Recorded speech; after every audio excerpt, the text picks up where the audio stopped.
அனைவருக்கும் வணக்கம்.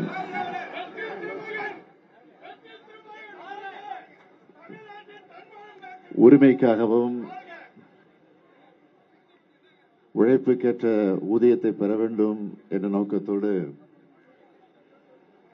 இந்த மே முதல் நாள் கொண்டாடப்படுகிறது. முதலில் இந்தியாவிலேயே இந்த மே முதல் நாளை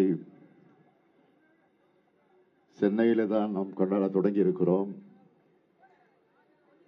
சிந்தனை சிற்பி சிங்காரவேலர் அவர்கள் தலைமையிலே தான் முதலில் சென்னை மாநகரத்தில் இந்த மே முதல் நாள் கொண்டாடப்பட்டிருக்கிறது.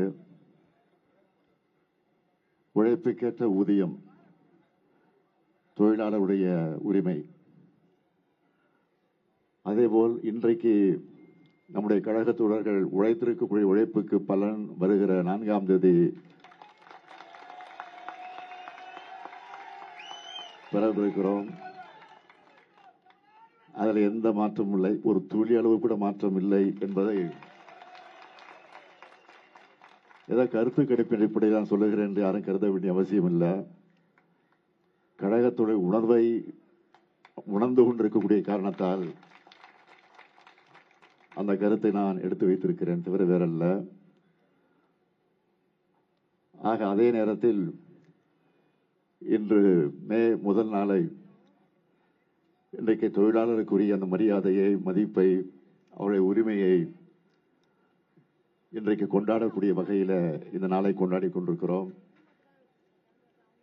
மே முதல் நாள் பேரறிஞர் அண்ணா அவர்கள் முதலமைச்சராக பொறுப்பேற்றவுடன் விடுமுறையாக அதை அறிவித்து, அரசு விடுமுறையாக அதை அறிவித்து அதை கொண்டாட தொடங்கினார். ஊதியத்தோடு கூடிய விடுமுறையாக மட்டுமல்ல, அந்த விடுமுறை நாளை சட்டமாக்கி தந்தவர் அண்ணாவுக்கு பிறகு முதலமைச்சராக பொறுப்பேற்ற நம்முடைய முத்தமிழறிஞர் தலைவர் கலைஞர் அவர்கள். அது மட்டுமல்ல, தமிழ்நாட்டில் மட்டும்தான் இந்த மே முதல் நாள் கொண்டாடப்பட்டுக் கொண்டிருந்தது, அரசு விடுமுறையாக அறிவிக்கப்பட்டிருந்தது. இந்தியா முழுமைக்கும் இந்த விடுமுறை நாளை இந்தியா முழுமைக்கு கொண்டு வர வேண்டும் என்று தலைவர் கலைஞர் அவர்கள் எடுத்து சொல்லி நாடாளுமன்றத்தில் நம்முடைய உறுப்பினர்கள் எல்லாம் குரல் எழுப்பி பிரதமராக இருந்த VP சிங் அவர்கள் அதை ஏற்றுக்கொண்டு தமிழ்நாட்டில் மட்டுமல்ல இந்தியா முழுமைக்கும் அரசு விடுமுறையாக, ஊதியத்தோடு கூடிய விடுமுறையாக அறிவித்து அதுவும் இன்றைக்கு கொண்டாடப்பட்டுக் கொண்டிருக்கிறது. இன்னும் ஒரு 2-3 நாட்களில் நம்முடைய தேர்தல் முடிவை எதிர்பார்த்து காத்துக் கொண்டிருக்கக்கூடிய உங்களுக்கு ஒரு நல்ல செய்தி வரும் என்ற நம்பிக்கை எல்லாருக்கும் இருக்கிறது. இந்த சூழ்நிலையில் நான் தெரிவித்துக் கொள்ள விரும்புவது, எல்லாருக்கும் எல்லாம் என்ற தத்துவத்தோடு தான், அந்த கொள்கையோடு தான் நாம் ஆட்சியை நடத்தி கொண்டிருக்கிறோம்.